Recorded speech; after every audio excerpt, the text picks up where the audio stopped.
오늘 저는 여러분들과 믿음의 가치라는 제목으로 여러분들과 함께 말씀을 나누고자 합니다. 여러분, 오늘 제목에서처럼 믿음의 가치, 아마 여러분들 마음속으로 생각하는 그 신앙의 믿음의 또 하나님의 말씀에 대한 가치들을 가지고 계실 것입니다.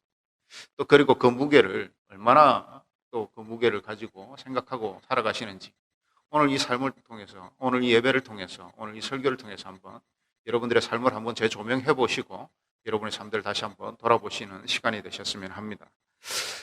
예전에 제 학교에 다닐 때 그 한국에서 거의 소위 오파상이라는, 여러분들이 아시는지 모르겠습니다. 오파상이라고 개인 소규모 뭐 무역업 이런 걸 하는, 납품업을 하는 분들을 오파상이다 이렇게 불렀는데, 제 학교 친구 중에 한 명이 부모님이 오파상을 하는 친구가 있었어요.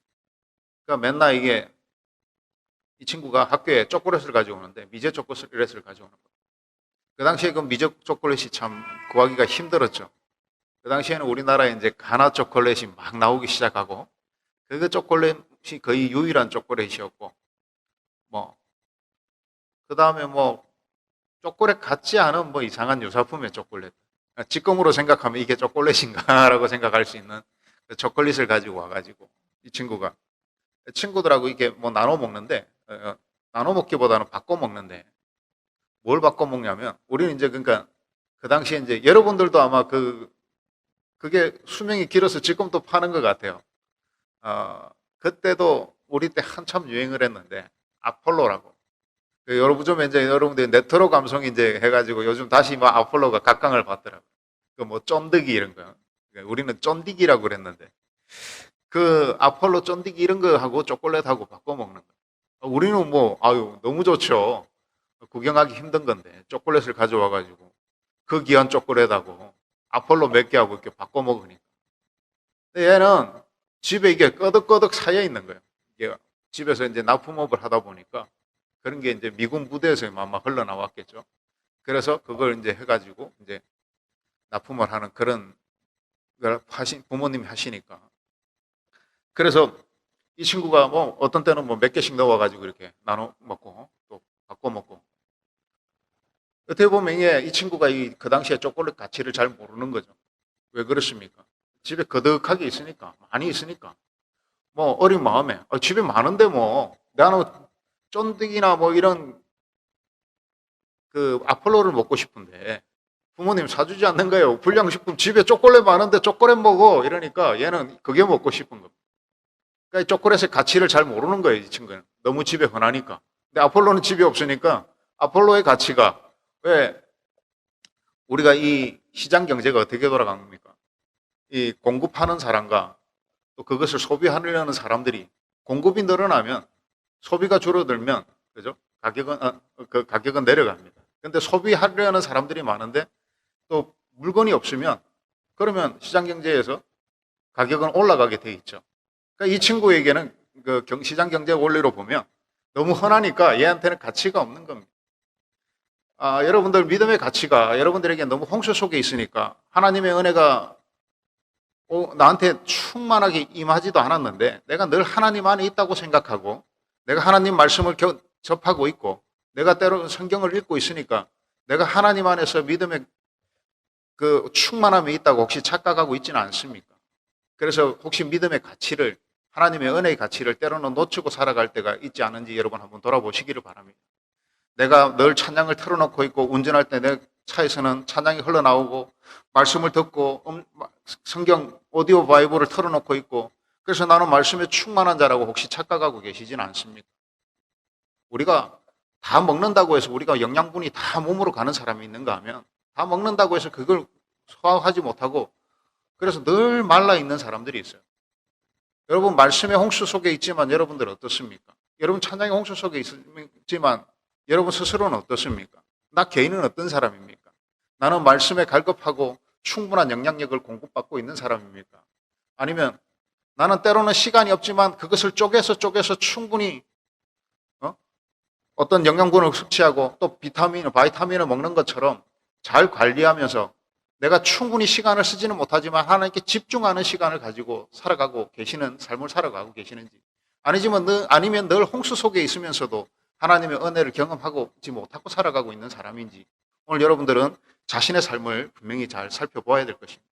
우리는 건강에 있어서는 이걸 먹었는데 내가 별로 효과가 없어, 이거 먹었는데 내가 별로 영양이 건강해지는 것 같지도 않고 내가 좀 더 회복되어 가는 것 같지가 않아, 그러면 다른 걸 바꾸겠죠.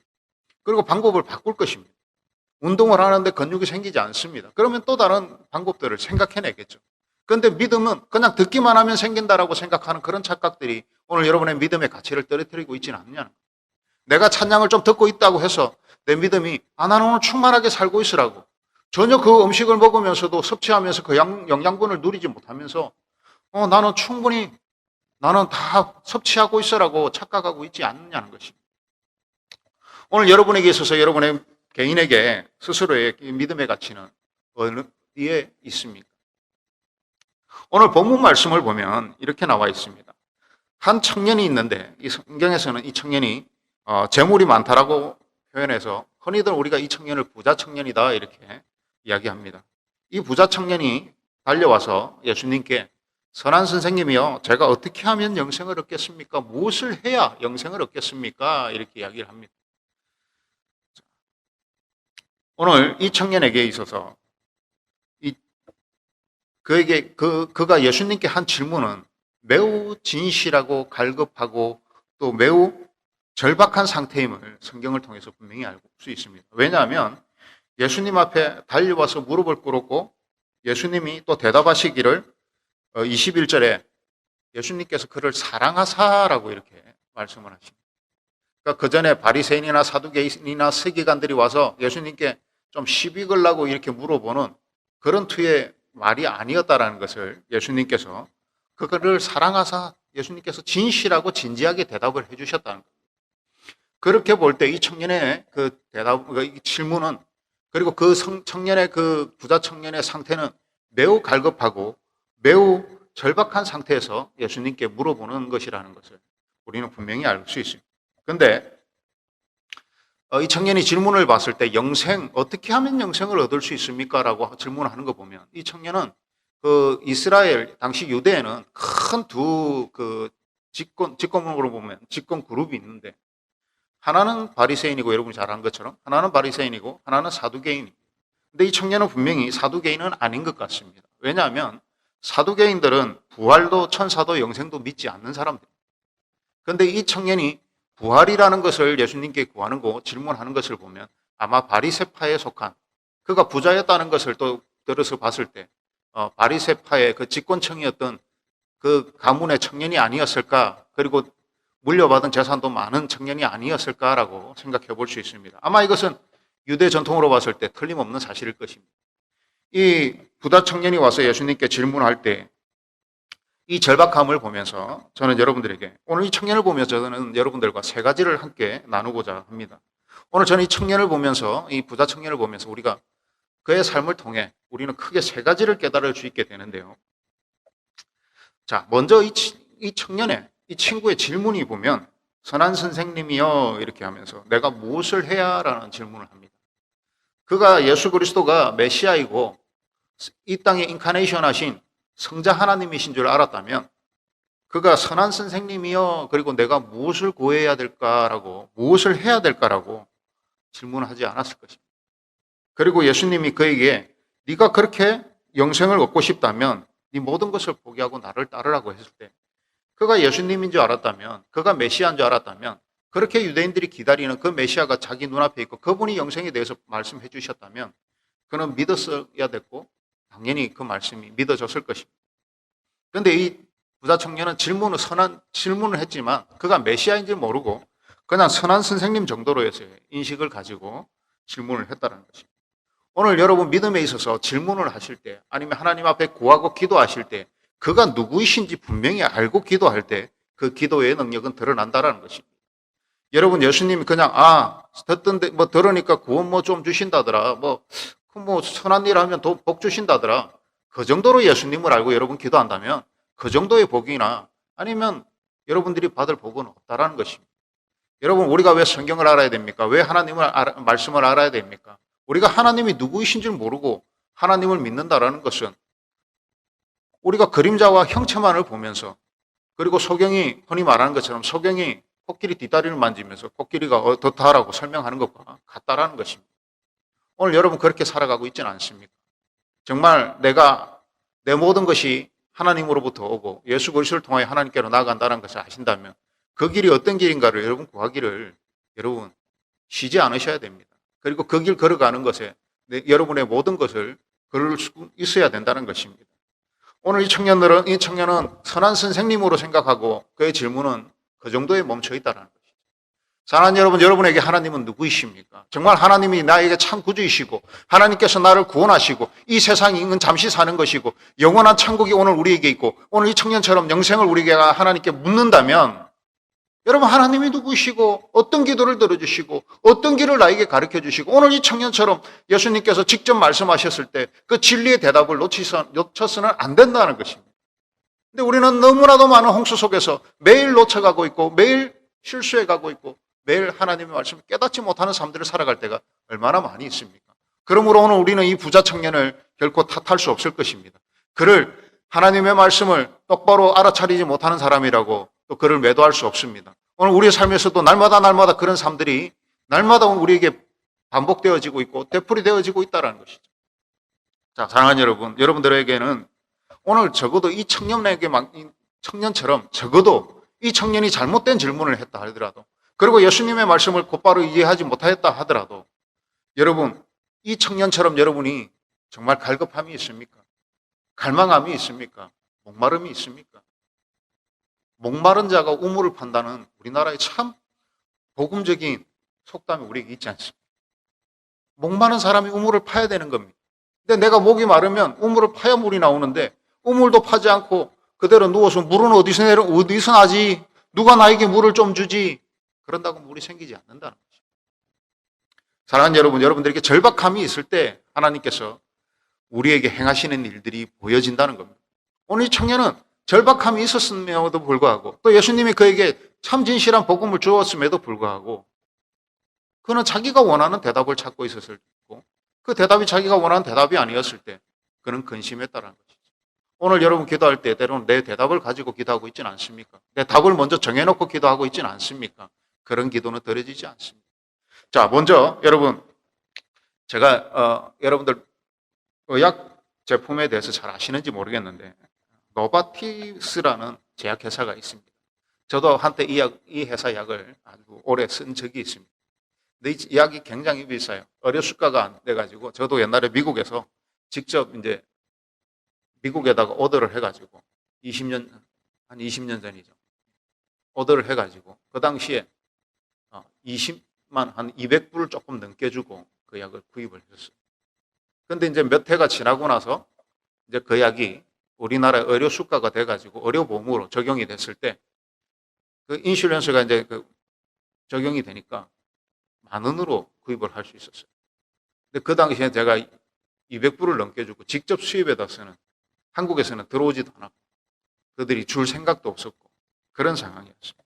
그런데 이 회사가 어떤 회사냐면 그 신약, 그러니까 그동안 개발되지 않은 신약들을 그동안 그리고 아직까지 치유되지 않았던 약들에 대해서 그 약들을 만들어내는데 아주 모든 걸 걸고 만드는 회사였습니다. 이 노바티스라는 회사가 또 아주 대표적인 약이 있는데 그게 뭐냐면 글리백이라는 약이 있는데 이 글리백이라는 약이 뭐냐면 아주 일찍 나왔어요. 95년도에 나왔다고. 저도 이 설교를 위해서 그걸 조사하다가 깜짝 그렇게 일찍 나왔나 그런 생각을 했었는데 근데 제가 2002년에 이 회사가 저도 그때쯤에 이 회사 약을 아주 좀 쓰고 있을 때였는데 그 회사를 비난하는 기사를 보고 이 무슨 기사인가 하고 한번 봤습니다. 그랬더니 이 회사가 글리백이라는 그 약을 발명을 하고 그리고는 이제 몇십 년 그렇게 길게 그 특허를 보존받아서 전 세계에서 유일하게 그 회사만 그걸 만들 수 있게 됐는데 이 무슨 약이냐면 우리가 혈액암이라고 하는 백혈병에 아주 그냥 신박한 약이에요. 어떤 약이냐면, 정말 여러분, 보통 우리가 혈액암을 걸리면 대부분 얼마 가지 않아서 몇 해 가지 않아서 죽어요. 근데 이 약을 먹으면 수명이 14년에서 한 25년 그렇게 늘어난다는 거예요. 그러니까 60에 혈액암이 걸렸어요. 그럼 85년, 25년이면 85세쯤 살면 아마 수명이 되기 전에도 뭐 백혈병이 아니라 수명이 다해서 죽을 수도 있는 아주 그렇게 신박한 약이에요. 그 약을 만들었는데, 그리고 지금 한 20년이 지난 지금 그 약의 효능이 너무 이제 잘 인정이 되었죠. 근데 이 약이 원래대로 특허가 지켜졌으면 내년 2023년에 이제 특허가 끝나는 거예요. 어마무시하게 특허 기간이 긴 거죠. 근데 이분들이 어떻게 했냐면 이 약 하나를 값을 어마어마한 가격에 한 3, 4만 원. 근데 하루에 이 약을 한 4알, 5알을 먹어야 된다고 합니다. 백혈병 환자가. 그 수명을 유지한다면. 그러니까 정상에 따라서 이 약을 한 달에 한 300만 원, 600만 원의 돈이 있어야 자기 생명을 유지하는 거예요. 그래서 그 기사를 보니까 노바티스사가 신약을 만들어서 투자 비용을 회수하는 것도 중요하지만 사람의 목숨을 가지고 장난을 친다라는 기사를 가지고 그 기사를 냈던 적이 있습니다. 그런데 이게 2006년에 인도가 그 당시에 이제 그 국제 특허에 가입되어 있는 국가가 아니라서 이 인도가 제네릭 약품을 만드는데 세계 1위예요. 가장 많이 만들고 가장 많은 양을 생산해내는 나라예요. 그러니까 이 특허가 적용이 되지 않는 나라니까 자기들이 제네릭한 걸 만들어 가지고 또 특허가 적용되지 않는 이 아프리카들에게, 아프리카 이런 지역에 팔아서 수입을 많이 올렸습니다.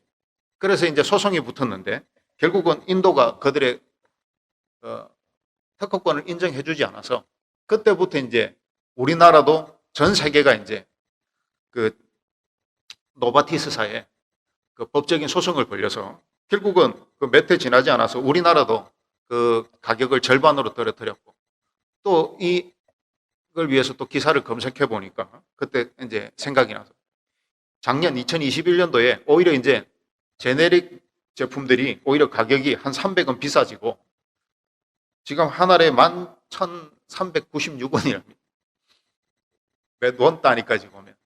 근데 오리지널이 11,077원이래요. 그러니까 한 300원 더 제네릭 약품이 더 비싸진 것이죠. 이렇게 여러분 갈급함이 있을 때 사람의 생명이 걸려 있으니까 그들이 전 세계가 힘을 합쳐서 이 사람들을 좀 살려내자.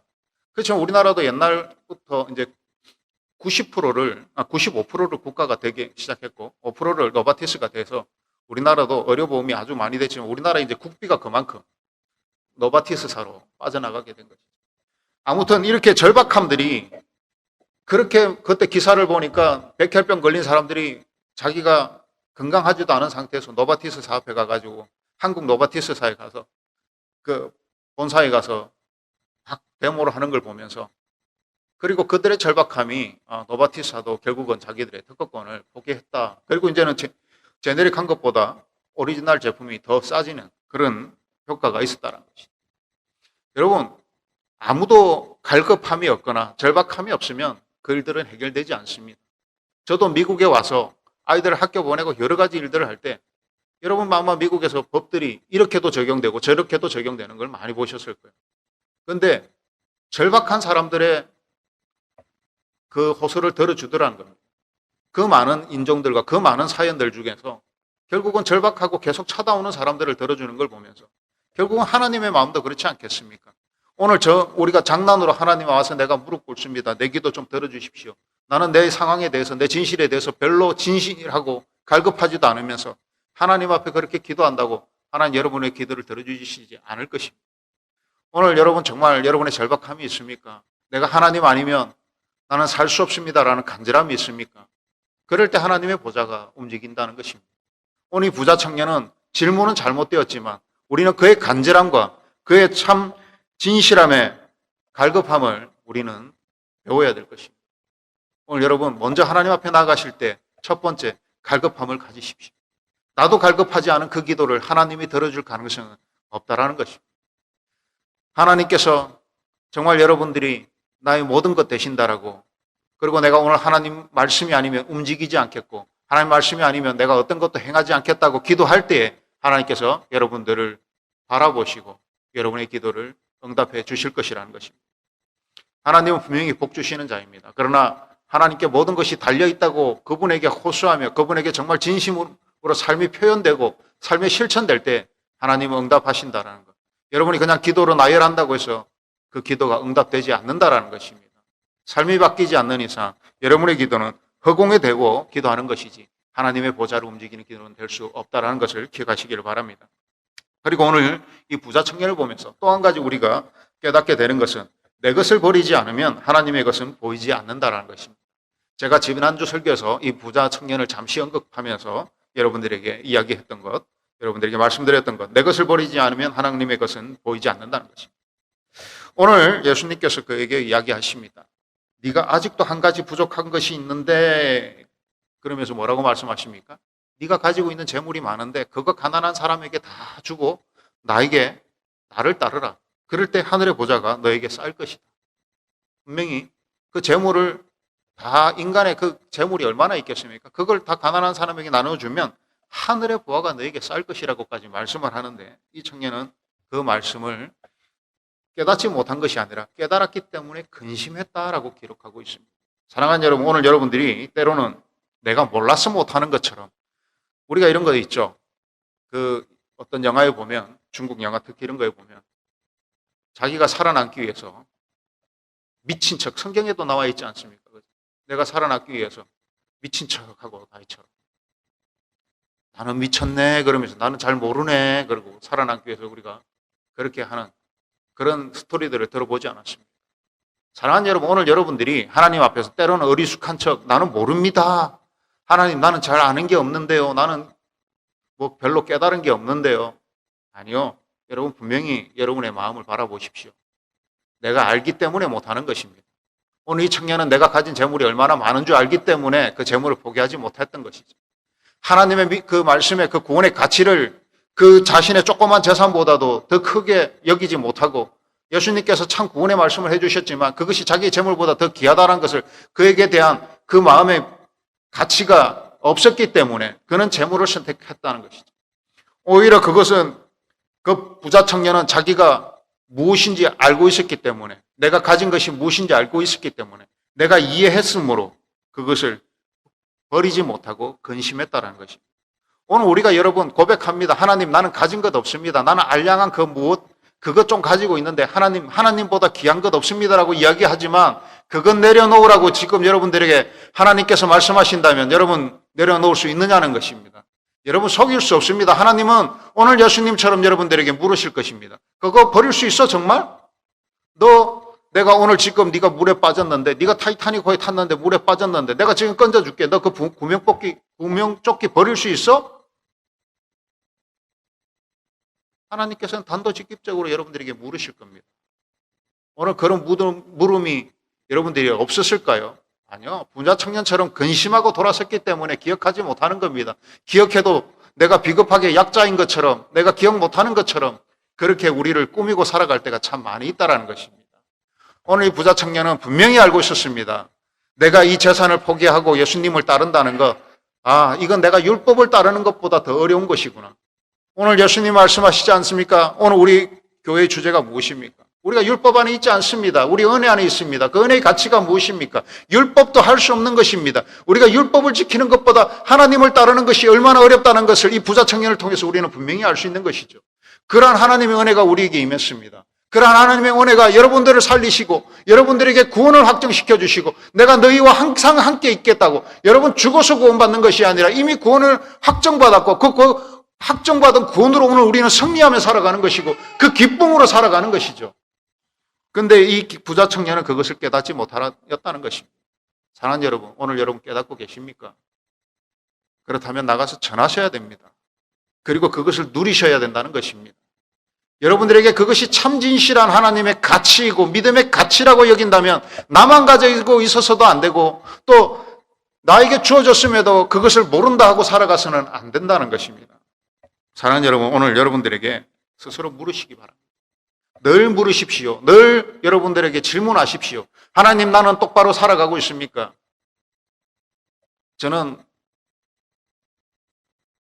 여러분들과 별반 다르지 않지만 저에게 남들보다 좀 다른 것이 있다면 저는 옛날에 하나님을 떠나본 적이 있기 때문에, 하나님을 부인해 본 적이 있기 때문에, 하나님, 제가 똑바로 살아가고 있습니까? 하나님, 이게 맞습니까? 라고 저는 늘 묻는 그 질문의 습관이 있다는 거죠. 그리고 단지 그 습관이 인간의 습관이 아니라 예수님께서 그 습관대로 기도하러 가신 것처럼 그러한 믿음의 습관이 몸에 배이더라는 것입니다. 그렇지 않고는 내 삶을 지탱할 수 없고 내가 하나님의 그 사람으로 온전히 살아갈 수 없기 때문에 늘 질문하고 하나님께 묻고 그것이 우리의 기도의 제목이 되는 것 아니겠습니까? 오늘 여러분 무엇을 질문하고 있습니까? 오늘 예수님께 기도할 때 예수 그리스도의 이름으로 여러분들은 무엇을 구하고 있습니까? 그냥 오늘 이 부자 청년처럼 질문을 던지고 또 근심하고 돌아서고 또 질문을 던지고 내가 감당할 수 없는 것, 내가 알므로 그것이 시험이 되고 알므로 그게 유혹이 되기 때문에 그냥 돌아서 외면하고 있지는 않습니까? 그래서 10년 전의 기도가 아직도 그 기도의 제목으로 남아있지는 않습니다. 사랑하는 여러분, 하나님께서 응답하지 않는 것도 응답입니다. 그러나 반드시 응답되어져야 될 기도가 오늘도 내가 하나님의 믿음의 문제를 가지고 그 확신의 문제를 가지고 오늘 또 싸우고 고민하고 있다면 오늘 여러분 결단하셔야 됩니다. 반드시 결단하십시오. 그것 결단되지 않고는 모래 위에 집을 짓는 것과 마찬가지란 것이죠. 결국은 무너지고 좀 얼마 지나면 또 무너지고 또 다시 좀 기초를 쌓고 또 무너지는 그 삶의 연속일 수밖에 없다는 것입니다. 사랑하는 여러분, 여러분의 것을 버리십시오. 여러분의 것이 무엇을 보장해 줄 수 있습니까? 내가 가진 그 기득권, 그 여러분의 경제력, 여러분이 가지고 있는 그 알량한 학위들이 여러분들에게 무엇을 해줄 수 있냐는 겁니다. 무엇을 보장해 줄 수 있습니까? 사랑하는 여러분, 탁구공 하나가 태양을 가릴 수 있습니다. 여러분, 탁구공을 여러분 눈앞에 놓으면 태양도 가릴 수 있다라는 거예요.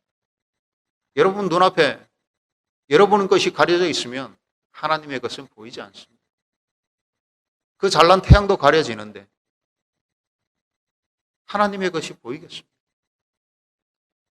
사랑하는 여러분, 여러분 눈앞에 여러분의 것이 있으면 오늘부터 지우는 연습을 하십시오. 그것이 오늘 예수님께서 말씀하신 우리가 스스로 나를 부인하고 주 예수 그리스도의 십자가를 지고 그를 따르는 삶이 바로 그런 삶이라고 예수님께서는 오늘 우리에게 말씀하고 계시는 것입니다. 너를 부인하라는 것. 그거 네가 가지고 있는 그 알량한 것까지도 그래도 그거 내가 다 준 거야.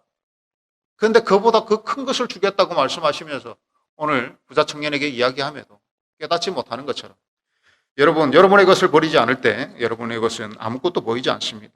그러므로 여러분 기도하십시오. 그리고 내가 해결할 것이 있으면 하나님께 죄의 문제가 해결되지 않았으면 그 죄의 문제부터 하나님과 해결하시기를 바랍니다. 여러분, 회개란 무엇입니까? 죄를 나열하는 것이 회개가 아닙니다. 오늘 우리가 회개 기도할 때 하나님 나 뭐 잘못했고 나 뭐 잘못했고 뭐 잘못했습니다 라고 해서 그게 회개가 아니라는 것입니다. 회개는 다시는 그 짓을 하지 않는 거예요. 자, 우리가 사람 중에서 인간 유행 중에 가장 싫어하는 유행이 뭐예요? 내가 다시는 그런 짓 안 할게 해놓고 그 짓 똑같이 하는 사람이에요. 내가 누가 나를 속였어요. 그래서 찾아가서 따졌습니다. 내가 다시는 그러지 않게 그러면서 또 뒤통수를 치는 사람은 다시는 상종하지 않는 사람. 자, 여러분, 하나님의 입장이라면 여러분들 어떻게 보시겠습니까? 회개라는 것은 죄를 나열을 하는 것이 아닙니다. 내가 이런 죄를 지었습니다라고 인간 법정에서처럼 죄를 그렇게 나열하는 것이 아니라는 겁니다. 내가 죄를 회개했다는 것은 다시는 그 길 가지 않는 겁니다. 다시는 그 짓 하지 않는 겁니다. 인간 유행에서도 그 짓 또 할 때, 나쁜 짓을 또 나에게 했을 때 가장 미움고 가장 싫어하는 유행이 되는 것처럼 하나님께서도 하지 않겠습니다라고 죄를 나열해놓고 또 그 짓 하는 사람, 그 사람이 어쩌면 회개치 못하는 사람보다, 아니 회개치 믿음이 있는 사람만 회개하는 거니까 하나님을 알지 못하는 사람보다 더 헤이트할 수 있다는 것이죠. 알면서 짓는 죄, 알면서 회개하지 않는 죄. 오늘 분명히 기억하십시오. 죄는 죄의 나열이 아닙니다. 다시는 그 길 가지 않는 겁니다. 그리고 너를 부인하고 나를 따르라. 내 이전의 삶을 부인하고 나는 그런 사람이었지만, 나는 그 정도밖에 되지 않는 사람이었지만 주 예수 그리스도의 능력으로 내가 주 앞에서 그 길을 살아가겠노라고. 그 이 길을 또 걸어가면서 그 길을 이겨내는 삶, 그 삶의 무게를 이겨내는 삶. 여러분, 믿음에는 왕도가 없습니다. 킹스로드가 없다라는 것입니다. 누구나 똑같이 아무리 직분이 높고 아무리 명예가 높고 아무리 돈이 많은 사람도 똑같이 하나님 앞에서는 무릎 꿇고 자기의 죄를 회개하고 다시는 거짓하지 않는 게 회개라는 것입니다. 진정한 회개는 기도로 끝나는 것이 아니라 기도하고 회개하고 거짓하지 않는 거예요. 어떤 믿음에 하나님께 복 주심에 대한 기도보다 내 죄를 고백하고 거짓하지 않는 게 하나님께 가장 진실한 대답이 된다는 것을 오늘 이 시간 여러분 기억하시기를 바랍니다. 우리가 누가 회개하고 다시 거짓 안 하겠다고 그럼 어떡하나 보자. 그리고 안 할 때 그 사람에게 신뢰가 가는 것이지. 그 사람 잘못했다고 매일 되풀이하면서 말하면서 거짓 또 하는 사람, 그 사람을 신뢰하지는 않는다는 것입니다. 사랑하는 여러분, 또 오늘 우리가 마지막으로 이 부자 청년에게서 깨달을 수 있는 한 가지는 좀 전에도 나누었지만 때로는 나의 장점이, 나의 능력이 슬픔과 근심이 될 수 있다는 것입니다. 사랑하는 여러분, 오늘 여러분들에게 많은 것 주어져 있을 겁니다. 그리고 여러분 여기에서 고민들 참 많이 하시고 공부하면서도 참 어려움 많으시리라고 믿습니다.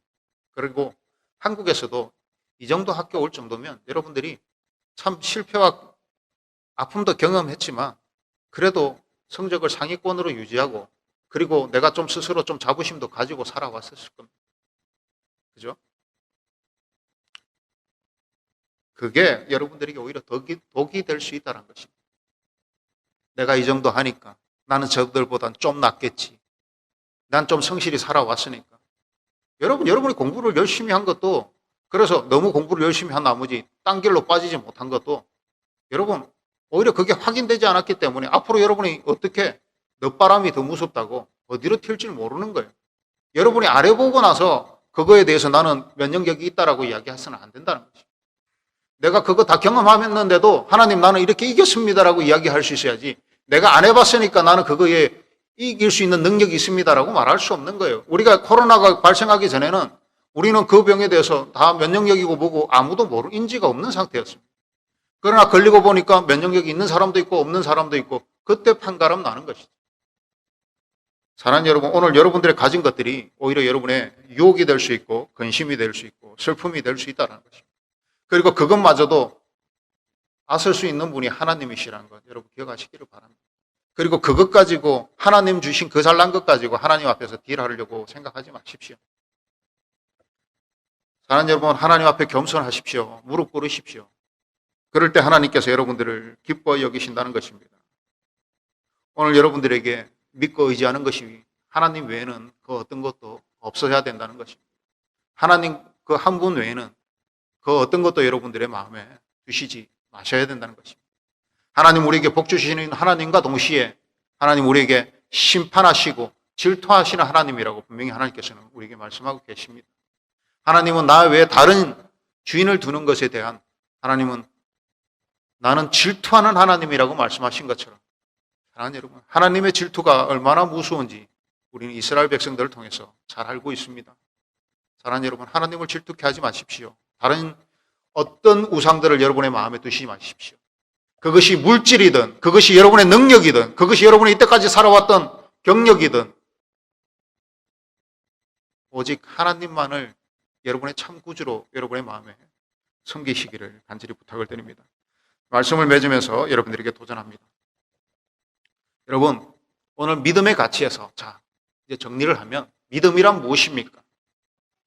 이것을 제가 한마디로 저 스스로에게 정의를 내렸던 그리고 그렇게 살아왔던 그 정의를 여러분들과 나누고자 합니다. 믿음이란 무엇입니까? 본성, 네이처와 이성, 이 리전을 뛰어넘는 오직 하나님만을 바라보는 우리의 영성이 드러날 때 오직 우리에게 그 영성만이 남을 때 그것을 우리는 믿음이라고 하는 것입니다. 하나님의 그 믿음이라는 것은 이 네이처와 리전을 뛰어넘는 하나님 앞에서 우리가 오직 하나님이 나의 구주이십니다라고 고백하는 그 믿음만이 그리고 다시는 거짓하지 않고 회개한 그대로 실천하며 살아가는 이것이 믿음이라는 것을 여러분 기억하시기를 바랍니다. 그 어떤 것도 여러분 이 외에 믿음의 갖다 대지 마십시오. 여러분, 본성, 세상은 나는 똑바로 살아가는데 하나님, 세상이 나를 도전해 옵니다. 나는 늘 피해자입니다. 나는 가만히 있는데 어떻게 늘 피해자가 될 수 있습니까? 어떻게 나는 가만히 있는데 남들이 도전하고 또 나만 넘어뜨리려고 하겠습니까? 나는 나는 습관이 그렇게 들었습니다. 이성적으로 생각할 때 하나님 말씀이 좀 옳지 않으신 것 같아요. 이해가 되지 않아요.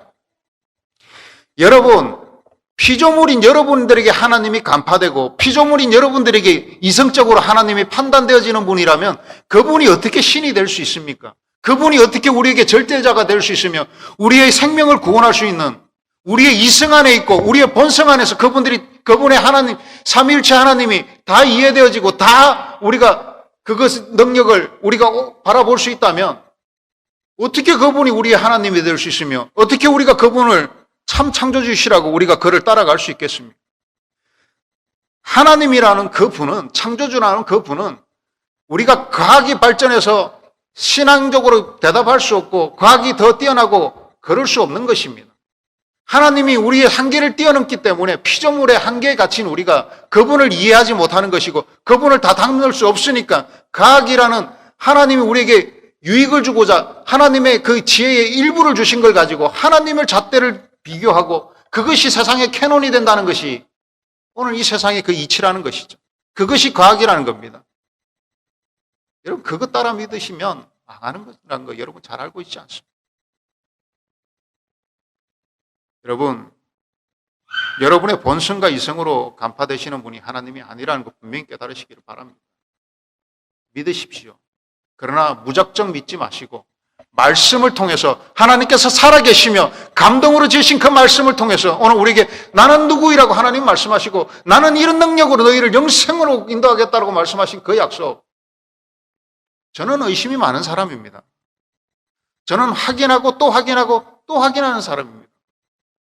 제가 유형이 ESTJ, 아주 조직적인 사람이에요. 그 조직적인 사람임에도 불구하고 그래서 의심하고 또 묻고 또 묻고 또 파고 성경을 또 팠더니 결국은 어느 날 내가 하나님 앞에 무릎 꿇고 눈물 흘리고 있더라는 것이죠. 오늘 사랑하는 여러분, 하나님 앞에 고백하실 때 하나님 앞에 또 나아가실 때 적어도 거기까지 나아가셔야 된다는 거예요. 정말 하나님이 계신지 아니면 내가 하나님 앞에 무릎 꿇어야 되는 삶인지 거기에까지 우리가 도달해야 되면 하나님 앞에 정말 눈물 흘리면서 그렇다면 회개드리고 정말 내가 그 죄인인 줄을 깨달았다면 이전에도 몰랐던 제가 깨달아졌다면 여러분 기억하십시오. 여러분 기억하십시오. 이제는 주 예수 그리스도 외에는 어떤 것도 섬기지 않겠습니다.